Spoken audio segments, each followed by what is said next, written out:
বরাক দর্পণ studio. নমস্কার, news Barak দর্পণ studio থেকে সবাইকে আবার শুভেচ্ছা। আবার চলে আসছি গুরুত্বপূর্ণ খবর নিয়ে। উত্তর পূর্বকে বিগত কয়েক দশক ধরে উন্নয়ন থেকে বঞ্চিত করে রাখা হয়েছিল, কিন্তু সত্তা পরিবর্তন করে এনডিএ সরকার দায়িত্বে আসার পর থেকে উত্তর পূর্বে নজর কাড়া সার্বিক উন্নয়নের নতুন দিগন্তের সূচনা হয়েছে। প্রধানমন্ত্রী নরেন্দ্র মোদীর এক দেশ নীতির কারণে উত্তর পূর্বকে ফ্রন্ট রানার হিসাবে স্বীকৃতি দিয়েছে মোদী সরকার। মিজোরাম বাসীর এক দীর্ঘদিনের কাল্পনিক স্বপ্ন বাস্তব রূপে এগিয়ে চলছে, কারণ দেশের রেল মানচিত্রে যুক্ত হলো উত্তর পূর্ব ভারতের মিজোরামের রাজধানী আইজল। আগামী শনিবার প্রধানমন্ত্রী নরেন্দ্র মোদী বৈরবী সাইরাং রেল প্রকল্পের শুভ উদ্বোধন করবেন। ৮,০০০ কোটিরও বেশি ব্যয়ে নির্মিত ৫১ কিলোমিটার দীর্ঘ প্রকল্প প্রথমবারের মতো আইজলকে জাতীয় রেলওয়ে নেটওয়ার্কের সঙ্গে যুক্ত করবে। এর পাশাপাশি প্রধানমন্ত্রী সাইরাং থেকে দিল্লি রাজধানী এক্সপ্রেস, কলকাতা মিজোরাম এক্সপ্রেস এবং গৌহাটি আইজল ইন্টারসিটি এই তিনটি নতুন রেল পরিষেবা ফ্ল্যাগ অফ করবেন। এই বৈরবী সাইরাং রেল প্রকল্পে রয়েছে ১৪৩টি সেতু এবং ৪৫টি সুড়ঙ্গ। এর মধ্যে একটি সেতু কুতুব মিনারের চেয়ে উঁচু। এই রেলপথটি কার্যত সেতুর উপর দিয়েই নির্মাণ করা হয়েছে। রেল কর্তৃপক্ষ উদ্বোধনের সব প্রস্তুতি সম্পন্ন করে রেখেছে। ভারতীয় নৌসেনা বাহিনী প্রথমবারের মতো যুদ্ধ জাহাজে 3D air surveillance radar launch N স্থাপন করেছে। এই অত্যাধুনিক রাডার ব্যবস্থা টাটা অ্যাডভান্স সিস্টেম স্পেনের প্রতিরক্ষা সংস্থা ইন্দ্রার সঙ্গে যৌথভাবে উন্নয়ন করেছে। বিভিন্নভাবে সমুদ্র পরীক্ষার পর রাডারটি যুদ্ধ জাহাজে স্থাপন করা হয়েছে। চলমান উৎপাদনকে সমর্থন জানাতে কর্ণাটকের টাটা অ্যাডভান্স সিস্টেম কেন্দ্রই রাডার স্থাপন, একত্রীকরণ ও পরীক্ষার সুবিধা স্থাপন করা হয়েছে। এর ফলে অচিরেই ব্যাপক পরিমাণে সরবরাহ সম্ভব হবে। এই যৌথ উদ্যোগে নির্মিত রাডার নির্মাণে স্থানীয় সরবরাহ শৃঙ্খল ও প্রযুক্তিগত দক্ষতা ব্যবহার করে আমরা অত্যাধুনিক প্রতিরক্ষা প্রযুক্তির জন্য একটি শক্তিশালী পরিবেশ তৈরি হচ্ছে বলে মন্তব্য করেন সিইও এমডি সুকরণ সিং। দেশের ৫ম উপরাষ্ট্রপতি হিসাবে শপথ নিলেন সিপি রাধাকৃষ্ণন। রাষ্ট্রপতি দ্রৌপদী মুর্মু শপথ বাক্য পাঠ করান তাকে।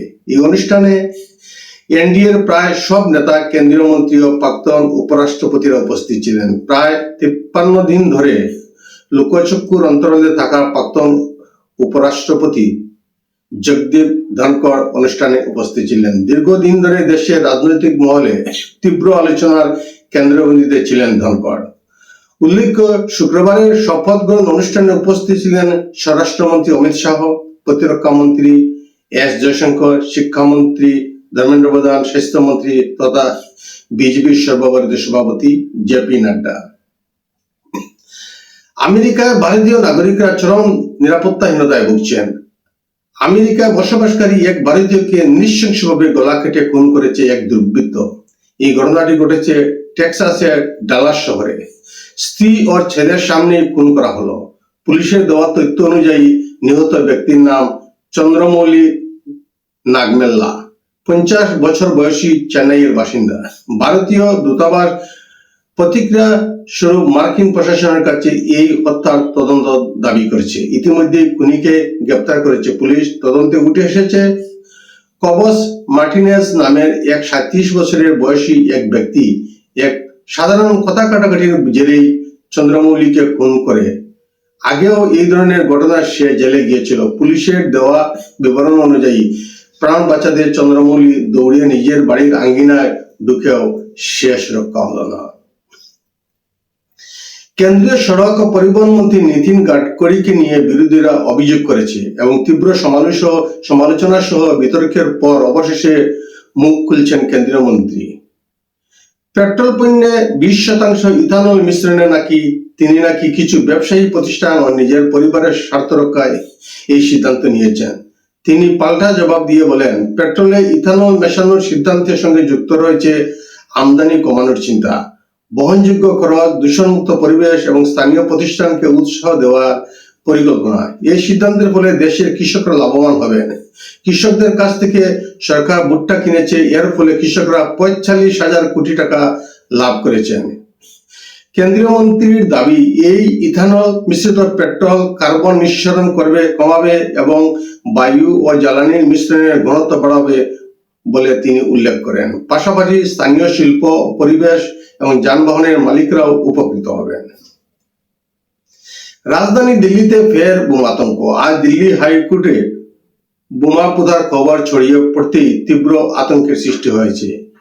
একটি ইমেইলের মাধ্যমে আদালত চত্বরে বোমা পোঁতার কথা উল্লেখ করা হয়েছে। ইমেইলে লেখা, উত্তরাধিকারী সূত্রে আসা রাজনৈতিক নেতাদের শেষ করার উদ্দেশ্যে পাকিস্তানের গোপন সংস্থার সাহায্যে হাইকোর্টে বোমা স্থাপন করা হয়েছে। এই তালিকায় রাহুল গান্ধী এবং এম.কে. স্টালিনের নামও রয়েছে।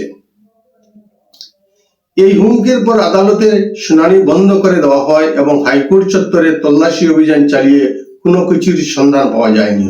উল্লেখযোগ্য যে গত কয়েক মাস ধরে দিল্লির বিভিন্ন স্কুল ও সরকারি ভবনে এ ধরনের ইমেইল পাঠিয়ে বিস্ফোরণের হুমকি দেওয়ার পর কিছুই পাওয়া যায়নি। আজকের প্রতিবেদনে এখানে সংক্ষিপ্ত বিরতি টানছি। সবাইকে নমস্কার। न्यूज़ बोरा दर्पण स्टूडियो।